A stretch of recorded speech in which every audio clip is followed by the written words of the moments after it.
It was the October crash of 1987. 87. And our clients were going crazy. I said, you know what?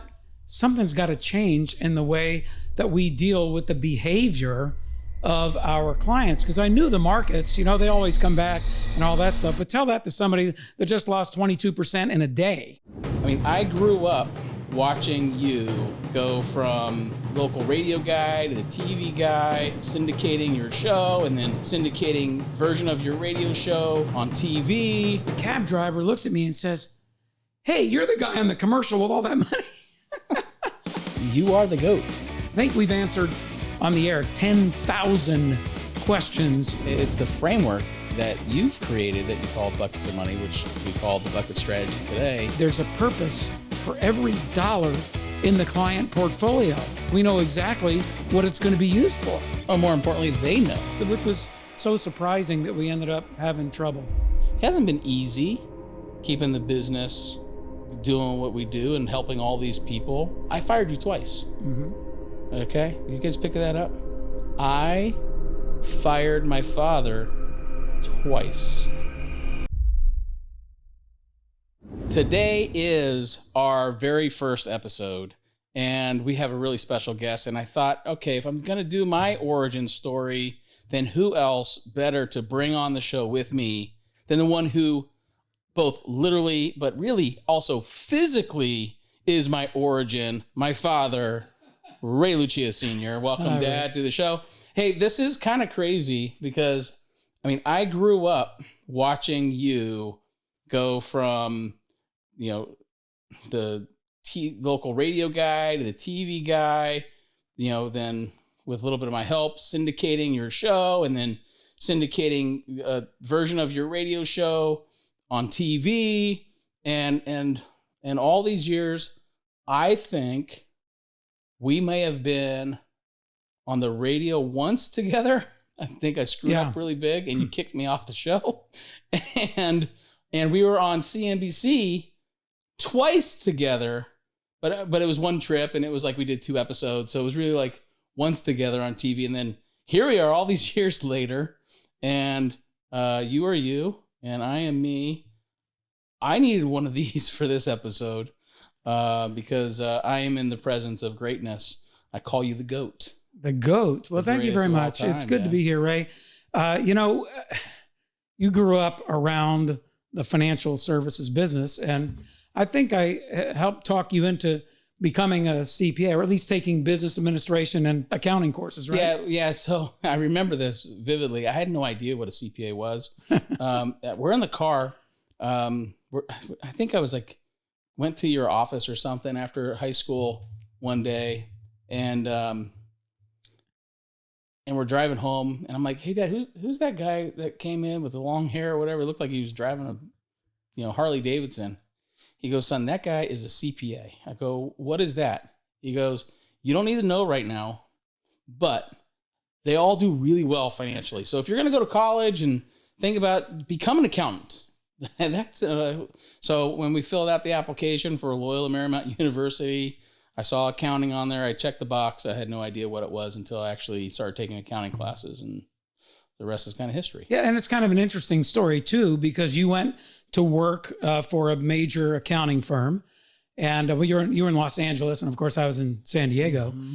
And it's interesting because back then I was doing early morning television, so I was at the TV and radio studio at like 3:30, 4 o'clock every morning, and we would talk literally every morning. I would call you, you would call me, except I would be going to work and you'd be coming home from work. Yeah, it was very cheap labor, I would say. If you paid me by the hour, I could have made more money flipping burgers in and out at the time. But yeah, it was like I'd come home at like 4 a.m. and you were just leaving. I'm driving down the 110 freeway, and you're probably heading down the 15 to the TV studio. And yeah, that was our thing. We would catch up then, and I'd get some advice from you and tell you all the great things that were going on with me at Deloitte, and it was a good time. I had a good time at Deloitte. They built a great culture there. I took a lot of those ideas from the 3 years I was at Deloitte to your company. It's a very good point because, of course, that was all by design. You know how brilliant your father was. I said, let me have them pay for the first couple of years of his, in-service type of education, so I didn't have to because I already spent a bundle on your college degree. You did. That was excellent training because when you did come in, it was really interesting. So Junior comes to me one day and he says, "Hey, Dad, listen, you got a problem." I said, "What do you mean I got a problem?" He said, "You either got to get bigger or you got to get smaller." Remember that? I remember that. I learned a little bit about, scale and how that works. And yeah, I remember sitting down with you. It was really interesting being the son, just a few years out of college, and then, a couple of 3 years at Deloitte, newbie CPA, trying to give business advice to a successful entrepreneur. But yeah, I had to muster up a lot of guts to go, okay, Dad, here's what I think needs to happen. And you were right. And frankly, this was my master plan all along, whether you knew it or not. Bring my son into the business so that he could walk in my shoes, because we had a nice little company going on, but it was, it wasn't little and it wasn't big. It was somewhere in the middle. I mean, the smaller middle. And when you said that to me, it was like, holy crap, I think this kid's right. Yeah, and what you thought was a company really was like a consortium of people working together and sharing ideas. You had all the risk, and it just really wasn't what I knew of a company. When I worked at Deloitte, I mean, there were processes, repeatable procedures. You had staff, you had reporting structures. I mean, when I left and I joined your company, I went home that night and I cried. I went, what the hell did I get myself into? Because going from big, huge, firm it was a big, was it even big four when I was there? I mean, they had a system for everything, and you had the sales solves all problems system. Yeah. And you were really good at it. But if we were going to really kind of get bigger, right, we needed to have systems and procedures in place, and that's what I was good at. Well, and I think that's why you said, Dad, you got to get bigger, because I need the money to invest in technology and all this other stuff. I mean, I was a small mom and pop operation. I'll be the first to admit that. We're pretty good at what we did, financial planning wise, and on the investment side. We were certainly qualified, and we had a great team behind us, but from an organizational standpoint, and this is still true today in my respect, we kind of sucked. I don't think so. I mean, you raised 4 kids. I'd say you did great, and so we really got a chance to work together for about 10 years. And then things got a little rocky, but we'll get into that a little bit, and we'll talk about reasons why we can't get into all of that. Maybe I can get into all that one day, because that actually is a really good story too. But I left Deloitte. It was February 2000. Yep. We all remember what happened in March of 2000. It's when the dot-com bubble burst. And I went from, I had my own cubicle. I was responsible for a certain number of clients. I've got these files that would stack up. And, so I had my own little island there. And I was training, the newbie accountants coming in. And, I was building relationships. And I leave that to, and I swear, I think you might have went to IKEA. And you got this little tiny, crappy desk. And put it at the end of your desk. And my ass is so big, I couldn't even fit in that freaking thing today. It was that tiny, right? That's so true. And then you had this tiny little, it might have been like a 13-inch television, one of those old CRT tube televisions where you had CNBC on. And I'm watching day after day, and I see that it's red and it's going down, it's going down, it's going down. And I pull my dad aside. I go, Dad, hey, I like to think I'm pretty smart, but the market's, it doesn't look really good right now. Looks really bad. And I don't hear any of the phones ringing. I go, what'd you do? Unplug the phones? And that's when he said, son, no, I did not. That's what you call buckets of money. And that's when it hit me. And the way you explained it, he said, hey, we help people realize that if you're going to risk money in the stock market, you got to have at least, 14 years of a time horizon. And over the years, we changed it to 15, but 14 years of time horizon for an investment in the stock market. And so what's the client going to do? If they call up and they've only been with me for 2 or 3 years, I'd say, call me back in another dozen years and I'll tell you how you're doing. Don't worry about it, because you bought enough time with other safer investments to help investors, ride out the storm. And that was a really bad storm in 01, 02 as well. And that was like my first kind of, indoctrination into how you were doing business, which is totally different than how we did at Deloitte. Because when I was at Deloitte, started off, I was in the auditing department, worked my way into the tax department. They did every year what they call a tax pool. They would recruit kids, the 1 year, kids from the audit group into the tax group, and only like 20 kids out of all of LA, which they would hire like 1,000 kids back then. So I got selected into the tax department, and then tax, I worked my way into the personal financial planning part of the business, which is where we would do tax returns for their high net worth executives of the companies that we did big audits and other consulting work for. And I never seen anything like it. We were doing asset allocation, modern portfolio theory, all sorts of other things, but not segmenting portfolios into different buckets. And that was it. Because when I left Deloitte to come work with you, it was, I don't know if you remember this, it was, Dad, I'm not going to come work for you. I'm going to come work with you. And I want to add value. I don't want to be that son that's just going to suck off the tit. And because I'm owed it for whatever reason, because I share the same name, I want to build something great. And that was the idea, is put together a business plan, how we're going to grow this business. And that was a light bulb moment for me. So thank you, .com era, but it really realized for me it was about the strategy. I always thought it was the personality. It's my dad. He's on stage.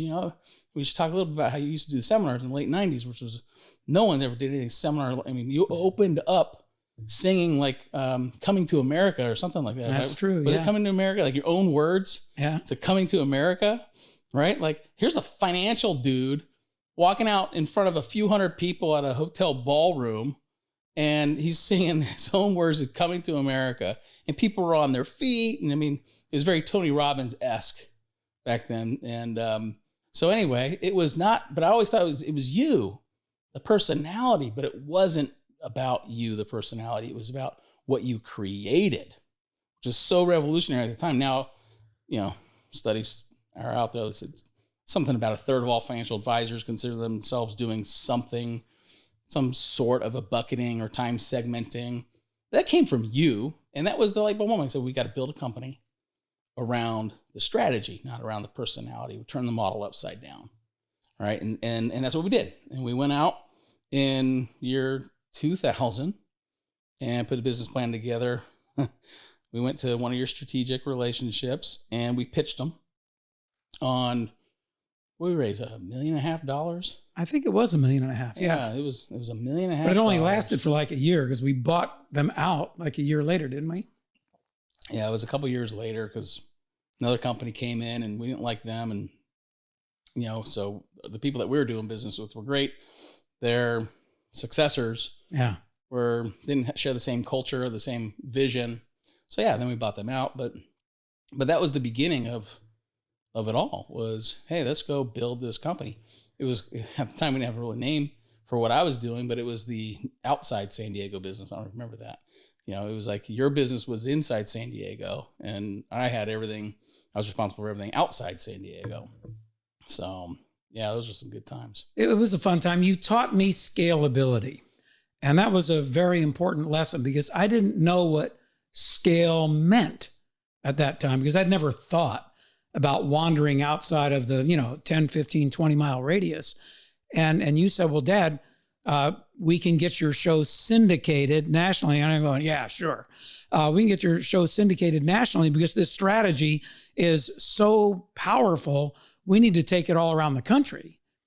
And I said, yeah, okay, let me go back to work in the radio studio and the TV studio. Next thing I know, I'm on a private jet. Remember, we were in where were we? Des Moines, Iowa, flying to somewhere else, Topeka, Kansas. Yep, Topeka. Pitching some CEO of one of those great companies. We're on a tiny Lear, yeah. Yeah, and we closed them to be our partner, and that's kind of what launched the whole national show. It's pretty fascinating. We had the capital to do it. Yep. Because obviously, as a small business person, I mean, you it's not like you have a big pile of money. I mean, we didn't even talk about our family. I mean, you didn't come from wealth. You know, that's, you know, going way back, you know, we would travel back to Philly. And one of the things that always have grounded me is when you take me down to South Philly, back to the old Navy row houses. Yep. Right. And it was always like, son, this is where we're from. You know, we didn't come from wealth. You know, you built this wealth for yourself and for our family, right? Through hard work and dedication. You know, I mean, that's why you're my idol, right? That's, you know, kids have superheroes or whatever, but mine's always been you, you know, because, you know, you taught through hard work, dedication, prayer, right? You got to have God in your life, that you can accomplish anything. And so, and that always stood through me. It's what got me through college. It got me through Deloitte, the guts to leave. I mean, one of my best friends is a partner at Deloitte today. Right. So, you know, and we were always kind of 1 and 2. He was the president of the accounting society. I was the vice president of the accounting society. So, you know, I mean, so I gave up career path. You know, it was pretty much, if you did X, Y, and Z, you know, you would get A, B, and C, right? So if you follow the program, but to leave that, to join a small business, to have the ability to even have a vision, all those things growing up, you know, really helped, and it was pretty awesome. So, well, we should first give your mother some props here on this, because I was working all the time and she pretty much did everything else. She even traveled with me and introduced me at the seminars. So I don't know how she really did everything. And you are, I think, an interesting character, because I see a little bit of me in you and a little bit of her in you. You've got the detail side of your mother, and that's good, because you didn't get it from me. Yeah, that's true. When I want to be detail oriented, I could be detail oriented. I'll tell you though, because we haven't worked together in long time. Oh my God. Yeah. Dozen years. I'm less detailed today. I've realized I've got other people that could be detailed to do that. But yeah, I'd say I'm a little bit of but that's how you mature in the business and in life. You recognize what your talents are. And I did early on. You recognize what your talents are and you focus on that. And then you hire people to do all the stuff you're not as good at. Now, the biggest problem, I think, with doing that is not giving them enough rope to hang themselves. In other words, you got to let them go out and fail. And when you bought this company from me, you know, I've done a lot of consulting and mergers and all that stuff in corporate planning. And the one thing that I would say to the senior leaving town, so to speak, is, you know, sometimes you just got to bite your tongue, because you got to let the junior come in and make their own decisions and live with them, plus or minus. Well, I remember I made a lot of mistakes. I signed a contract on your behalf for some technology for your website, and it was like $20,000. I don't even know if you remember this. And nobody wanted to use it. It was like a stock portfolio. It was like 2002 or something like that. It was like some stock widget thing that you could bury in your website. You let me sign it. It was the biggest waste of money ever. But no, you've got to let people learn from their mistakes, you know. And I remember, we're jumping around a little bit, but as my career was evolving, I hired a junior financial advisor, and she's awesome, to help me manage my clients as my executive roles were growing, right? And oh man, the first year was brutal. I mean, there are so many mistakes. I had so much crow I had to eat, but then eventually they figure it out, because if you hire good people, they don't want to let you down. You let them make a mistake once, and the right person isn't going to make that mistake again. But you got to be willing to let people make that mistake. And you, to your credit, you let me make a lot of mistakes, right? And so through me making my own mistakes, I've learned to be a better manager of people, and I know my people will attest that I let them make mistakes all the time. That's a good idea. Let's take a quick break, and when we come back, maybe we can talk about how you grew this company to $2 billion in assets. That's a pretty good job. So let's take a quickie, and we'll be right back. Just like the old days. Yep.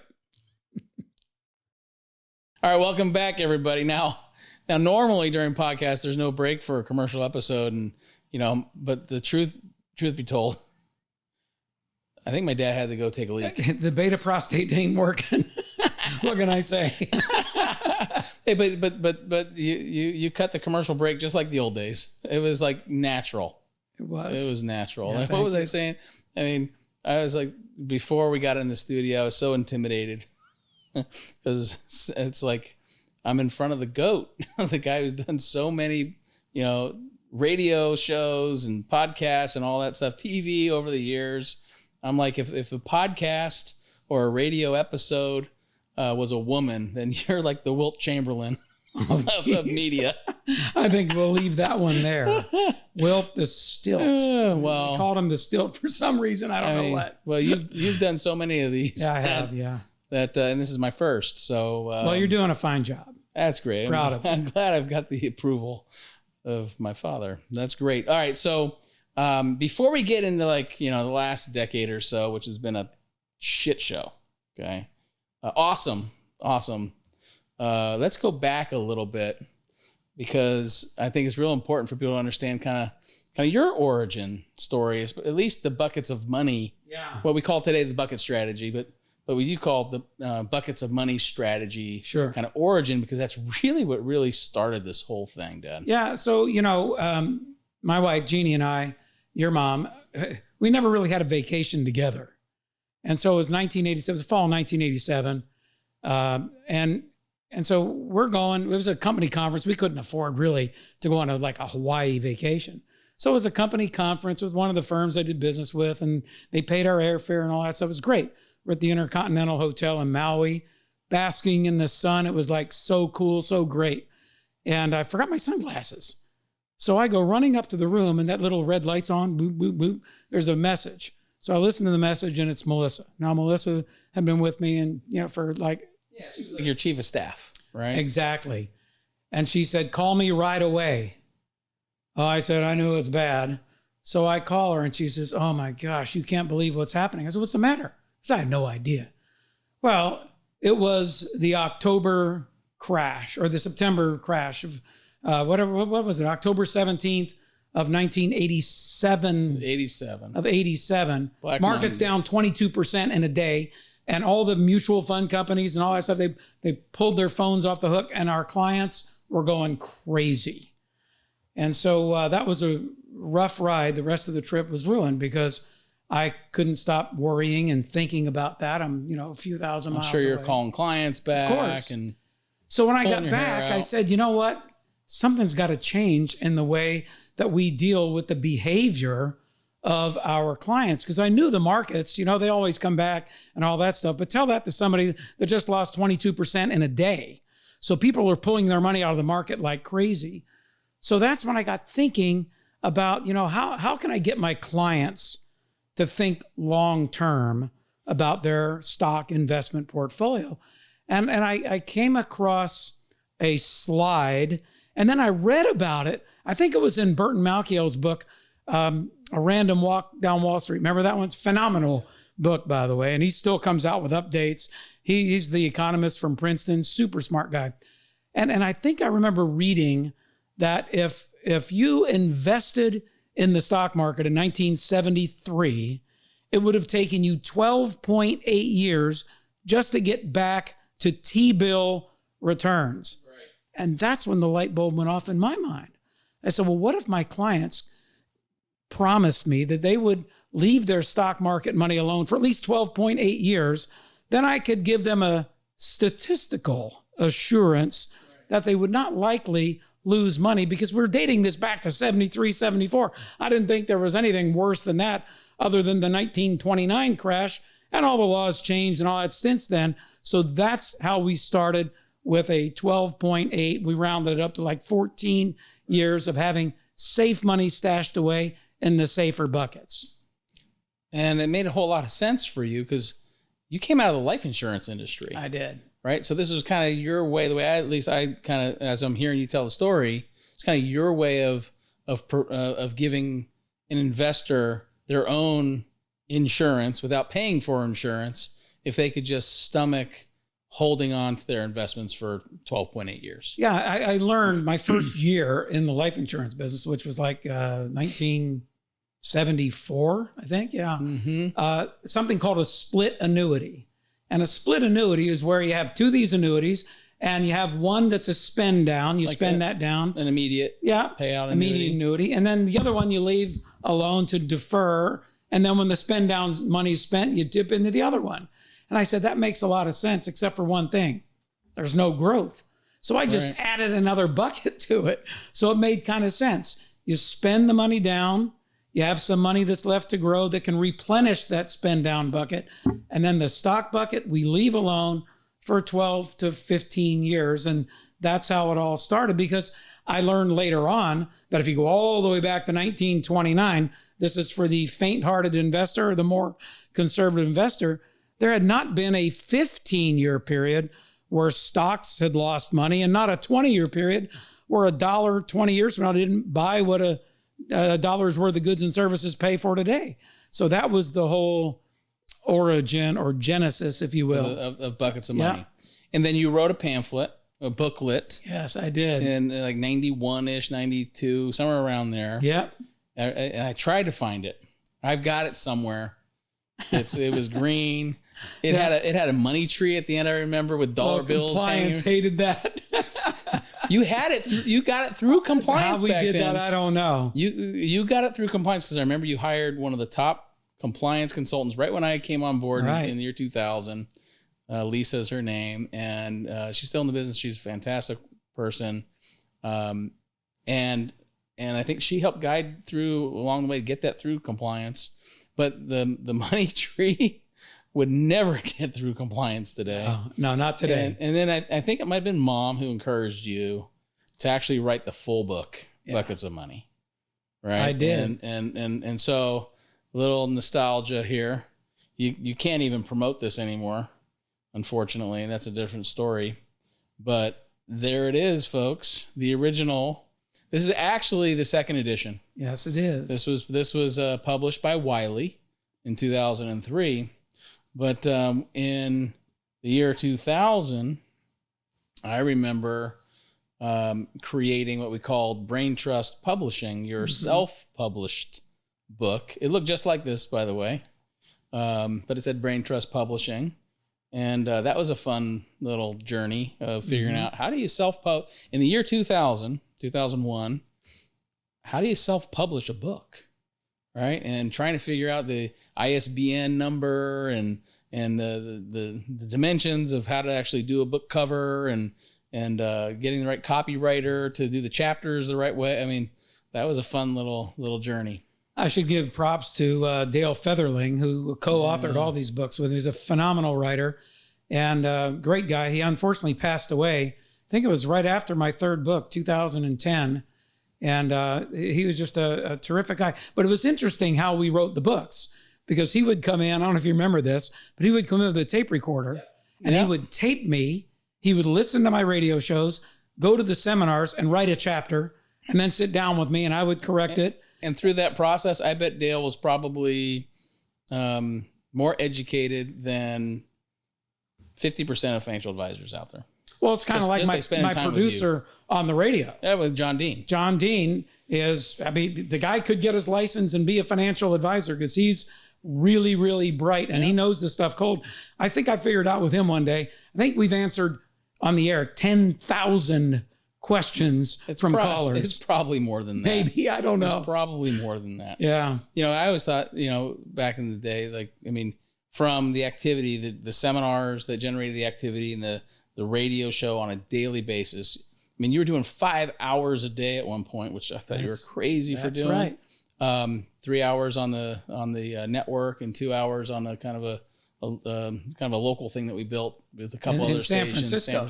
Yeah, we did it locally in San Diego, but the show aired in San Francisco, and that's how we got syndicated. Yeah, if you recall, because the fellow that owned the nationally syndicated business radio network heard that show while he was visiting San Francisco and offered me a job to replace their number one gun. Remember that? I do. It was amazing how the stars aligned, right? Yeah. And then along came your second book, which was this one right here. Ready, Set, Retire. Who is that guy? This is the guy who went, holy shit, my son's making me work like a dog. Yeah. Because he's building this huge company all around the country. I'm doing seminars. I'm doing like 50 or 60 seminars a year traveling. And that's that guy. And then 2010 comes along and you publish this one. The Retirement Solution. Yeah. What did it say again? The Ultimate Guide to Income for Life. Yeah. Yeah. So, pretty cool quote by Sean Hannity on this one. I think you got Neil Cavuto with a nice quote on this one. And that reminds me, I mean, you were killing it. You were like working your way to be, you wanted to be the Rush Limbaugh of retirement income planning. I remember you kept saying that, and you're well on your way to doing that. In many respects, you were that guy. Yeah, in some respects, but it's interesting because I actually hired Craig. I won't use his last name because I don't have permission to do it because I haven't talked to him in years. But I hired him, and he was one of the guys that actually brought Rush and Glenn Beck and those guys to Premier Radio way back in the day. And I hired him. He sat in on the show for 1 hour one day, and I said, "Okay, Craig, so how do I get to be like Rush Limbaugh?" And he says, "You're never going to be Rush Limbaugh." I said, "Oh, God dang it. Why?" He said, "You're just not controversial enough." I said 2024. Hey, Craig, you still out there? Well, no, because I said, well, no, I love Democrats and Republicans because they all have money and I want to do business with all of them. And he said, and that's why you'll never be Rush Limbaugh. Yeah. And you know what? It worked out fine because I have had a lot of clients from all walks of life, all genders, all everything. And I loved every single one of them. They all were fantastic. And I miss that the most. I don't miss the money. I don't miss, the travel. I don't miss any of that, but I do miss the clients. Yeah. And so does your mother, by the way. I do too, actually. I mean, today I call myself a suit. I don't have any clients. I've got a team of financial advisors. Right. My cousin Joe runs the financial advisor. He's the president of the company today, Dad. I mean, and so I get to sit in every once in a while, and a lot of my old clients are with other advisors today. And, when I get an opportunity to do that, that's like the best part of my day. And it really is. And I think that's what drove you to want to do this, right? Like, who in their right mind, like, hey, I'm going to bring my son in. I'm like 50 years old. I'm ready to retire because I've had a successful career. You know what? I'm going to hit the extend career button. And, I appreciate it because I know you did it for me and the rest of the family, but I also I think you did it for the clients too. No question. It's funny. We would go to Houston. We would go to Dallas. We would go to Northern California. We would go to the East Coast. And your mom would be there year after year. And it's fun to listen to her talk about how she bonded with so many of the clients. In fact, whenever I go to Phoenix, I end up seeing some of them with our buddy Chris, who's over there, and Ara, who goes over there. And it's really, really neat. And then just the other day, because I think you get them too, the Google alerts with your name on it. I don't know if you saw that one. There was a story that was done. It wasn't a really flattering story a couple of years ago, but they did apologize sort of to me because they misquoted a couple of things. But anyway, there was a comment that came in from a person that I met at a seminar. He never became a client, by the way. And he was so complimentary of how he learned so much just by listening to the show and coming to the seminars. And here, probably 20 years later, 15 years later, gives you a warm feeling in the heart to know that you made that kind of a difference in at least one person's life. Well, it's way more than one person's life. And I can tell you today, because I'm in the industry. I'm going to conferences. I talk to financial advisors all over the country. And you are the GOAT. They all remember you. You paved the way for them, and they all support you for doing what you did. And we'll get into that here in a little bit, but it's not just the clients that you've helped over the years. How many lives have you changed through the lives of other financial advisors, right? Like for example, our buddy Paul. Yeah. Right. We met Paul and his brothers, years ago, and we taught them the bucket strategy, buckets of money. We taught them that. And years later, now they run a network of 400 financial advisors, right, that do the buckets. They do it under a different brand, right? And Paul's doing training and everything.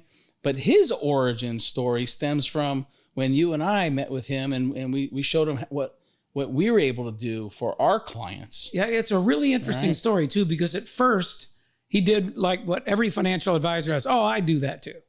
I do it the same exact way. So he, after we trained him the first time, few hours, because it's not like, rocket science, he went back and he came back a few months later and says, this isn't really working. So I said, well, you kind of have to do it exactly the way that we're laying this out.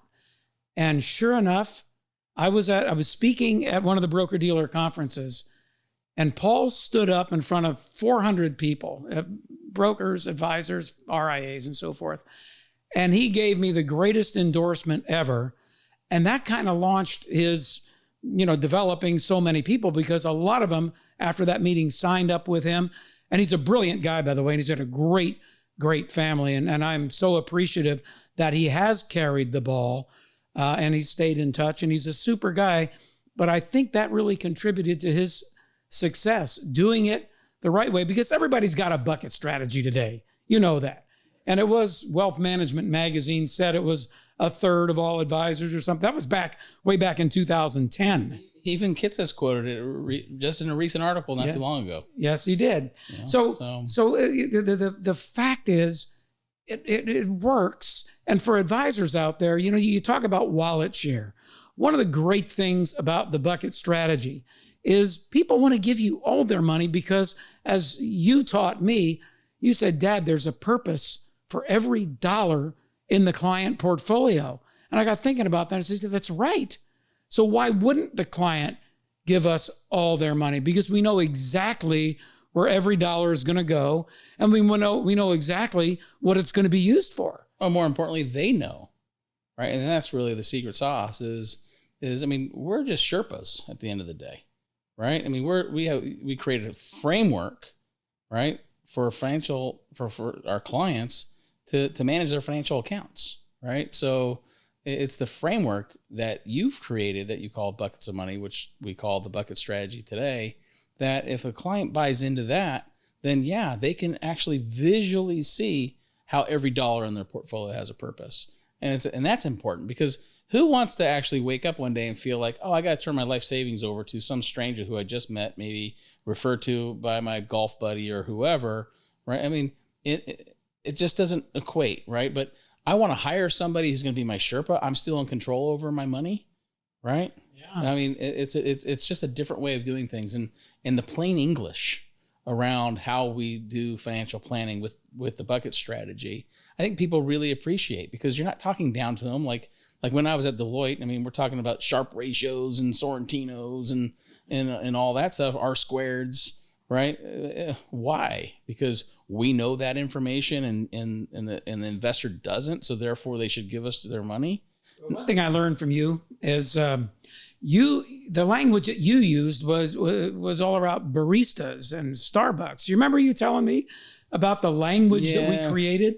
Well, yeah. I mean, I picked up on it because clients used to write checks, and this check was for bucket 1, and this check was for bucket 2, and this check was for bucket 3. And it meant something to them. And over the years, as Starbucks gained more popularity, I became more of a coffee drinker. Kind of equated the two, right? Like, everybody has that Starbucks cup. Everyone has that buckets of money plan or that bucket strategy plan, right? But what's in it's different, right? Exactly. It's like, Mom, we used to order a non-fat, I'm trying to remember. No foam latte, right? With an extra shot, something like that, decaf, right? And I didn't even say it right. I'm sorry, Starbucks, but usually their process is you say the size of the cup, right? The type of the milk, and then the type of the drink, right? And you had a similar process, right? With the bucket strategy, it was like, let's figure out how much income you need. And then you would figure out, well, this is how much you need to fill bucket 1, and then bucket 2 and bucket 3. And eventually you had some other buckets in there, and there was a process. So I equated the two, and people kind of resonated with that. And that was kind of the brand that you built, that financial advisors were drawn to, right? And that they can tell their own story.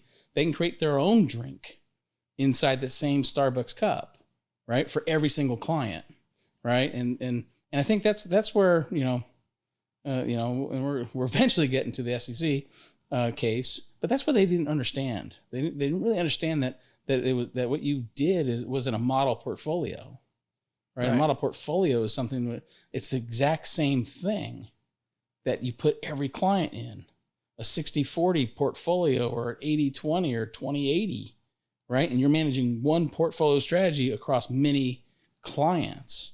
But that wasn't what the bucket strategy is or ever was. It was a framework for how you design that ultimate portfolio. And what went into the decisions weren't just, the time horizon and how much income and everything else that they needed to draw and win, but it's also financial planning concepts, Roth conversion, Social Security timing, other things that, you actually had to have a brain. Yeah. Right? That software program wouldn't just generate and interview the client, and decisions were made and are made that are unique to every single investor that ultimately ended up in the same cup, different portfolio. Yeah, not a model portfolio, but everyone drinking the exact same, latte, right? But some people had a no foam latte, some people had a caramel macchiato, and others would just have espresso in there. And today they've got hundreds of drinks, and so that was cool. So every dollar in the portfolio has a purpose. I wanted to bring up something that I think is also important, because so many Morningstar, everybody's got a bucket strategy, and everybody seems to think, Ray, that it's you pour from the long-term bucket into the mid-term bucket, from the mid-term bucket and it's like automatic. It's serial. It's not. And that's not the way it works at all. It is customized to everybody, and we teach advisors how to do something called value averaging. The truth of the matter is you don't ever have to rebucketize if you don't want to, because there's lots of different strategies that you learn about. And that's one of the reasons why we've decided to do this podcast, is to share some of this information, because a lot of it is indeed evidence-based. You brought up, Kitsis and other people that have written on this subject, and I read these guys religiously. And so you guys can see, the man has a passion for helping people with their retirement. He still got it. You still got it, Dad. And there's going to be so much more in the future. Just stay tuned. We've got mega plans, and it's going to be awesome. It's fun. So I want to go back to the story. So we're going through the 2000, 2010 timeframe. We're syndicated your show. We're building up offices. I do a deal with Salesforce.com before people even knew what Salesforce.com was. We're one of their very first customers. Very proud of that. So we built this business that was really in the cloud before people knew what the cloud was. It had a virtual phone system. We'd use, which used to be HQ Global Headquarters, which today I think is now Regis office suites. We'd have virtual offices until we built up enough business, and then we'd have a physical office, and then we signed a contract with WebEx before people even knew what WebEx was. Now Cisco owns WebEx, and in the sense of the pandemic, now everyone really uses a WebEx or Zoom or Teams or whatever. But we were doing it back in like 2001, 2002. But WebEx sucked back then. It was really clunky for the client to download the software and to use. And so what we did was we would use Polycom. You remember the Polycom units? I do, yeah. There's a physical camera and device. You'd sit on top of a TV or a bookshelf above the TV, and it was connected through Ethernet, through the internet. And you had a remote control, and you can control the camera, the pan, tilt, zoom, or whatever. And so I remember one time, I don't know if you remember this, you're in our Los Angeles office, and you were meeting with clients up there with Todd. I was meeting with clients in Orange County with Joe. Yeah, that's right. And Joe and I are meeting with this client. Let's just call him Bob. I want to protect because he's still a client today. And so we're meeting with Bob. And it was normal for you to just pop in because we connected all of our offices, San Diego office, the Phoenix office, the Vegas office, our Tacoma and our Bellevue office and so forth, all by Polycom, just so you could pop in and say hi to people, right? Yeah. It was before FaceTime, before any of that stuff, right? And so Bob's sitting there, and then all of a sudden the TV pops on, and I look to the left, and there you are. I can see Todd in the background a little bit, and you're like, trying to move the camera, but it's not really moving well. And I go, oh, hey, Bob, that's my dad over there. Ray Lucia, say hi. Oh, hi, Mr. Lucia, he says. And you're saying, and the camera was kind of focused on Joe and I, and it kind of cut off the view of the client. And you go, hey, Junior, can you move the camera over a little bit? I can only see one arm. This is terrible. This is terrible. We tilt the camera over, and Bob is sitting there, and Bob only has one arm. And I'm shocked. I'm like, oh my God, this is so embarrassing. And Bob is such a great guy. He goes, hey, Ray, that's okay. I was waiting. I was in the lobby waiting. I told your next client who was coming in the lobby to meet with Junior that you guys usually charge an arm and a leg, but I got off with just an arm. That, folks, is a true story. Oh my God, I'm embarrassed to tell the story. I never have had snot coming out of my nose from laughing so hard, but he was such a cool guy about it. It was really great. Yeah. Well, look, when you do a bucket strategy, right, you can meet and exceed expectations, and clients stick around, right? There's not a lot of guesswork to it. But what have we learned? We've learned from Dalbar that most people, can't keep their powder dry. We've learned that the market is volatile, but if you hang in there long enough, the volatility sort of mellows out, especially after 15 years. So that's why it's had longevity. Yeah, I mean, it gets knocked around a little bit because, the academics will do their spreadsheets and their research, and they'll say it's too conservative, right? You've read all the same studies. Mm-hmm. You shared them mostly with me, right? It's too conservative. Just do a 60-40 and rebalance. That's better.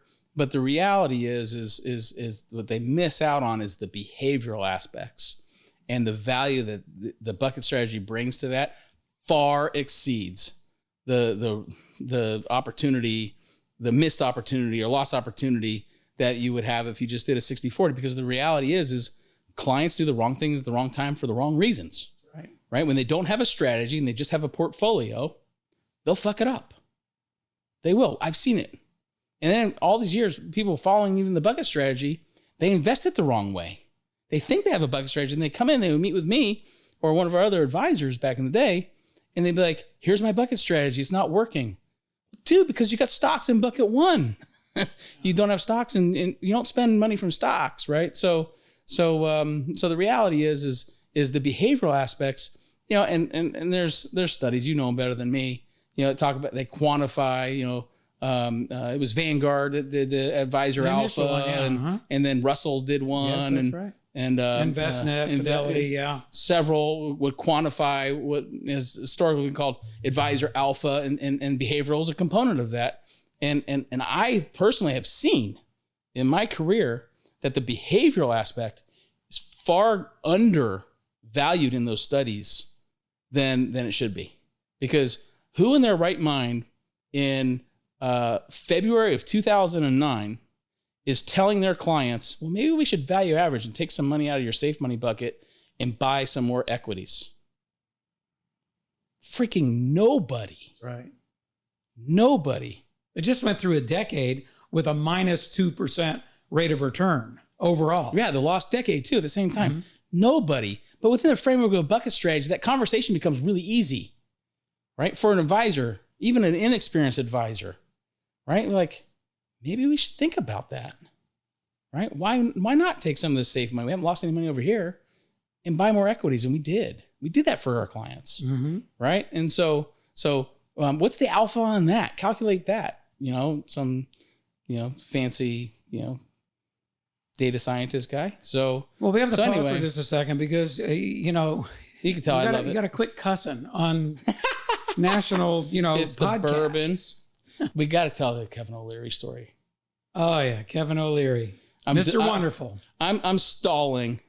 I'm jumping around a little bit because the 2010s to present is touchy. It's harrowing. It's touchy.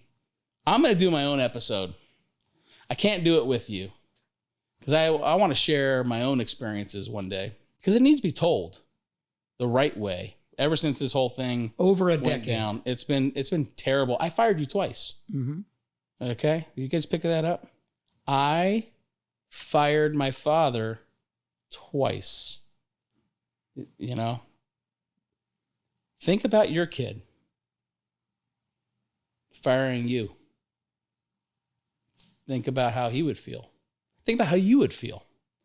That's what we did. Yeah. I remember the day you walked in and said, Dad, you got to move out. Yeah, it was shitty. It was. I was doing my radio show, but from the house on a crappy internet line. It was horrible until I could find another studio because we built a studio. I mean, a beautiful studio in our offices for radio and for television. And I had to walk away from that and work in my office for, I don't know, probably 6 months before I could find another studio that would take me in. I think the first time didn't feel real. The second time really, it fucking sucked. Yeah. But whatever. Life is good. We're in a vault. We got our name on the building here in Rancho Bernardo. So you've done an amazing job. Good guys come out at the end. The bad guys will get theirs one day. But Kevin O'Leary, Mr. Wonderful. So I'm watching Shark Tank, and there's this deal. There's this acoustic guitar where the neck of the guitar folds down and you could travel with it. I mean, I grew up watching you do weddings and concerts and all this other stuff. So I'm like, I go to my wife. I go, I got to get that guitar for my dad. And it turned out Kevin O'Leary, he was the guy who did the deal on Shark Tank. Yeah. Because Kevin likes to play the guitar, and I wear all black because of Kevin. He said when someone was giving him some crap about it or whatever, he knows exactly what he's wearing every single day. And I like to wear all black because it's just simple. So anyway, I bought the guitar for you. I gave it to you for Christmas, I think, or your birthday. It's a birthday present, yeah. So anyway, years later, you tell a story. How did it come up? You remember? Well, I was driving down the road. I was out of town, actually, and I was coming home, and Junior calls me, says, "Hey, Dad, what are you doing this weekend?" I said, "I don't know, nothing." He said, "Well, we're going to Dallas." I said, "Okay." He said, "Oh, and by the way, bring your Voyage Air guitar." I said, "Oh, yeah, really? Okay. Why?" He said, "I'll tell you later." So I don't even know why I'm bringing this guitar, but we're on the airplane and we're going to Dallas. And I said, "Ray, what are we doing with this guitar?" And he tells me the story about Kevin O'Leary. We're going to Dallas. We're going to this real estate conference. What do we know about real estate? I mean, I had a little real estate company, but this was massive. There were like 2,000 people there, and Giuliani was speaking and Kevin O'Leary was speaking. And he's going to be walking down this walkway into this private area where we're having a party. Okay, great. He said, I want you to meet him right as he enters. We have another guitar coming, and hand him the other guitar and ask him if he wants to jam. And you bust out the Voyage Air guitar that he funded. I said, okay, well, what do you want me to do with him? Jam with him. Yep. All right. I never pass up an opportunity to jam with anybody. So anyway, that's exactly what we did. So Kevin's walking in, and I say, hey, Kevin, I'm Ray Lucia Sr. Here's a guitar for you that we brought for you. And you may recognize this guitar. How would you like to jam? He said, he's looking at this guitar, and he said, yeah, that looks familiar. I said, Kevin, you actually funded this on Shark Tank. Oh, yeah, I lost my ass on that one. Anyway. So it was an investment of passion for him. Yeah. He so loves we sat down, and we, played a couple of tunes, and then he looks at me and he says, I know the Eagles. Oh my gosh. And they're like the best. I've seen them umpteen times. They're the most amazing live band I've ever seen. Really, them and McCartney, like unbelievable. But anyway, I said, yeah, I can do some Eagles songs. No, can you do Hotel California? Come on, Kevin. Of course I can. So there we are, sitting. It was a beautiful patio area, as I recall. And you and O'Leary are busting out Hotel California, and you got everyone on their feet singing. Yeah. It was awesome. That was a fascinating experience. So Kevin, if you're watching, God bless you. You let me know when you want to reconnect with Kevin. I'll make that happen. Okay, you make it happen. Okay. Done. Yeah, it's just been a fascinating ride, Dad. It's been awesome. I mean, you built a great friendship with Ben Stein, right? Phenomenal person. Phenomenal person. Neil Cavuto, you talked about him on your book, but yeah. Neil did a seminar with you. Opened it up in New Orleans after Katrina. Yeah. Remember that? It was I wasn't there, but hugely packed. I mean, it was unbelievable. It was after Katrina, and everybody's worried about their money. Yeah. What awesome dude. Sean Hannity, remember when we got to meet with Sean in his office? Yeah. And now people know he wears jeans, but back then he kind of hid it a little bit. But he was wearing his blue jeans. Yep. That was really cool. And he wore the same shirt, and he had about 5 ties he recycled. Yeah. And I have 1,000 ties. I said, Sean, I mean, seriously, I know you can afford it, but I'm happy to give you a few ties. He was very cordial and a great guy. You've been on his show a number of times. You did Financial Fridays. Yeah, during the with Sean. global financial crisis, he did this show on Fridays where people would call in. And I guess he liked me because I was a radio guy and I knew how to answer a question and then shut up. They cut you off. And then he invited me on the TV show a couple of times. A couple of weeks after my last TV appearance on the Sean Hannity show, all hell broke loose. Let's just say that. Yeah. And then, oh man, Charles Payne. Great guy. Yeah. Great guy. You got to know all these guys. I still text with him. We were also on a cruise together where we both spoke. And Professor Plum was on that cruise with him. Remember that? Yeah, the Plumster was with us. Anyway, so Charles and I became friends. In fact, we did karaoke together on that cruise ship. Charles can sing. Charles can sing. I think I whipped him though, but I'm sure he would argue that. Do you remember name Carmen von Ulrich? Wong. I used to do our show almost once a week. I think her show was called On the Money. It was. It was On the Money. CNBC was calling like every week because it was a call-in show. And it's hard to get people that, can answer a question in sound bites, because that's what you learn in radio and television is you got to be able to give them content in sound bites because you only have so many seconds to answer the question. So I think she liked me and I liked her. I thought she did a nice job. I can't remember when we did this. It might have been like 2009, 2008 maybe, where she called you up and said, we want to do like a father-son show. Oh, man. That was hysterical. Oh, man. So there you are, you and I it might have been 2007. on the set. Oh, it was very cool. You're pretty young at the time. I didn't know what the hell I was doing. You never trained me to do TV. So you're crushing it. It's like, I don't know, 2011, 2012, and you're doing television commercials now. I'm like, my dad's unbelievable. Well, you were hired by Hyundai. Yeah, that's right. To do, you think you did 3 television commercials? I think they hired me for 2 seasons, back to back. Yeah, and there's one commercial where you are, and there's money in the car, and they open the door, and the money's falling out. Yeah, that's right. And then the ratings, the TV ratings come out. I didn't know they had ratings for commercials. They do. And I want to say it might have been March of 2012. I mean, it was like peak Ray Lucia. And it comes out, the Hyundai commercial that featured you was the top ranked television commercial in America. Ray buckets of money with Hyundai. I don't know how they. Do you remember? They did that. Do you remember the time we went to Lubbock, Texas? Yeah, I do. I do. There's nothing in Lubbock. We get in a cab. There's a university, I think, but we get in a cab. It's a lot of desert in Lubbock. And the cab driver looks at me and says, "Hey, you're the guy in the commercial with all that money." It was everywhere I went, Dad. It was everywhere I went because you're on the radio. They're like, "Oh, that's Ray Lucia." Joe, my brother Joe, and I were driving up to LA to film these commercials. And I'd forgotten, because, in the broker dealer business, you're not allowed to say boo without getting prior written approval. So I go to Joe, I say, "Oh God, we got to call Adam because I didn't get approval for this one line." It's like 12 words, maybe at the most, but you still have to get approval.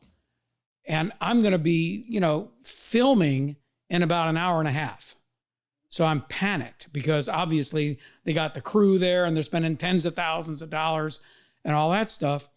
So we call Adam, and he, I guess, talked to his compliance people. I think I had to change the wording a tiny bit, but we got approval, thank God for that, to be able to say, and I even forget what the line was.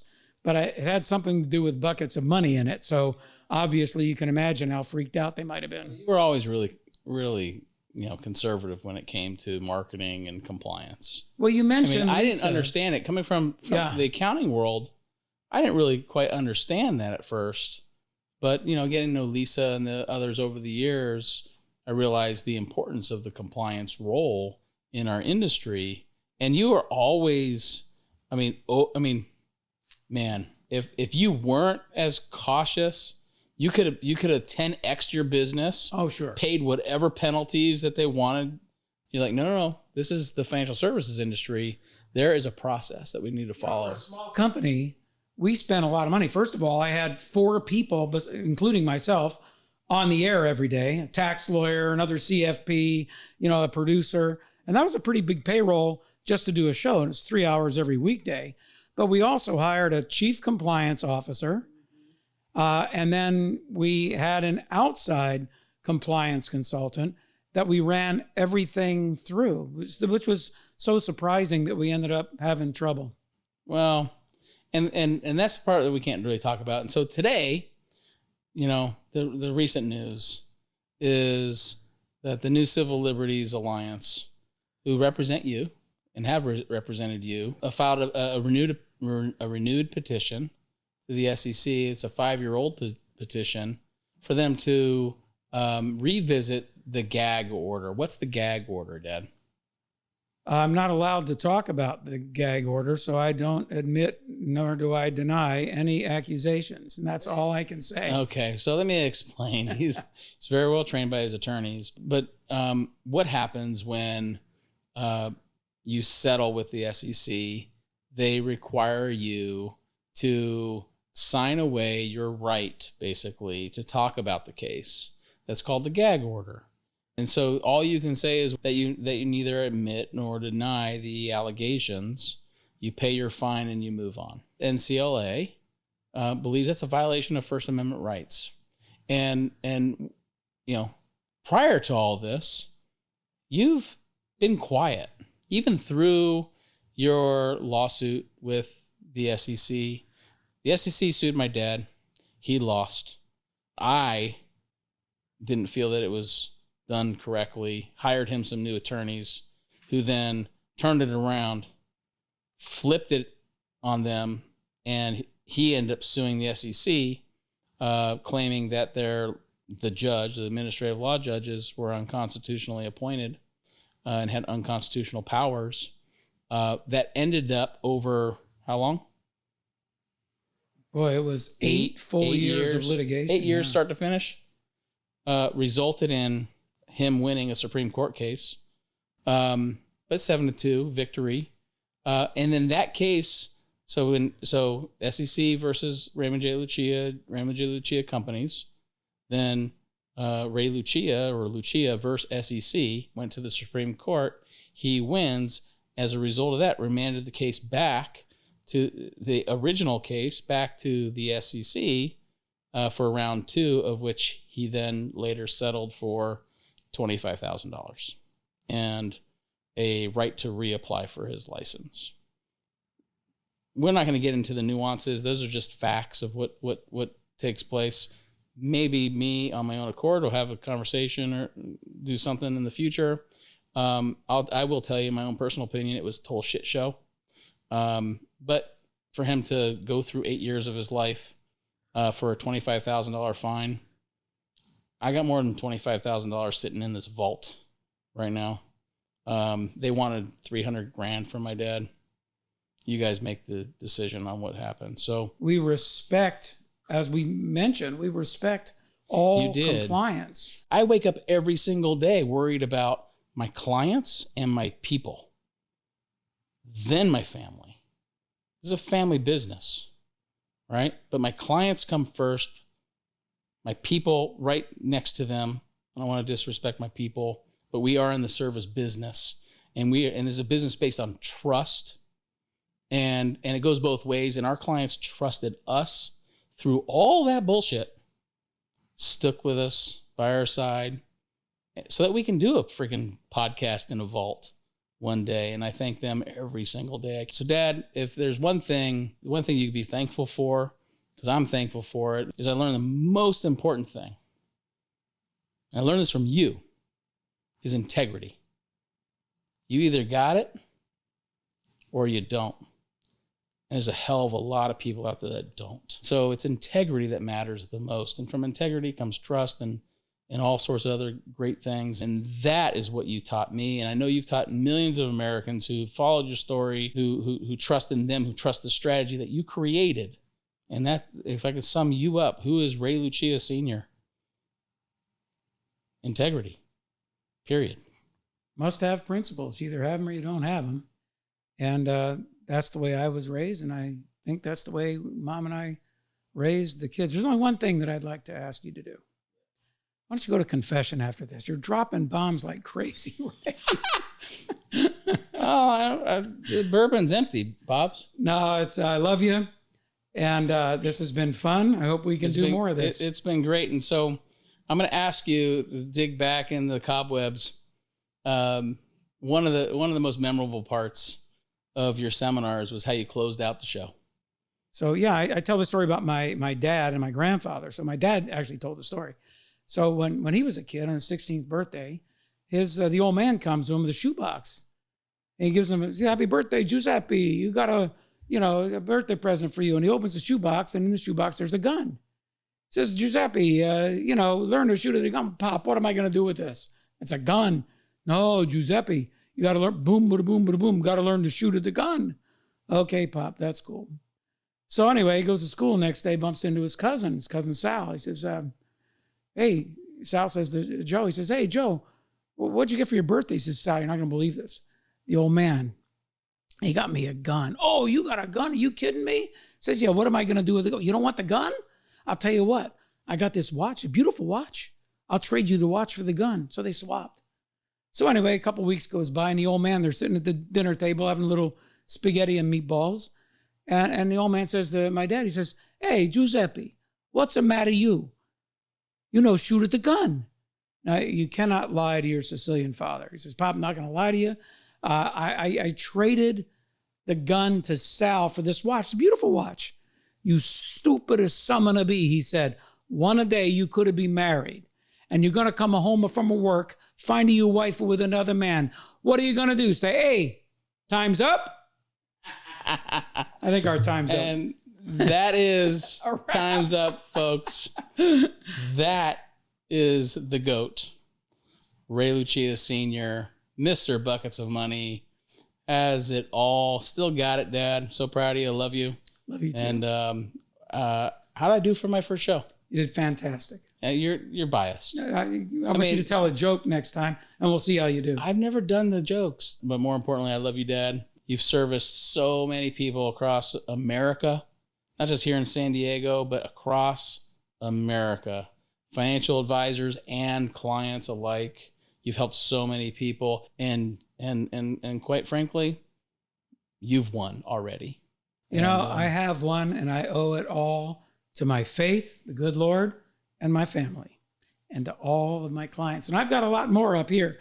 I've been spending the last 10 years, as you know, studying and working and writing, and I can't get it out of my system. So you might have to put up with some of that content coming up in the future. Never know. More Ray Lucia to come. We'll see you next time.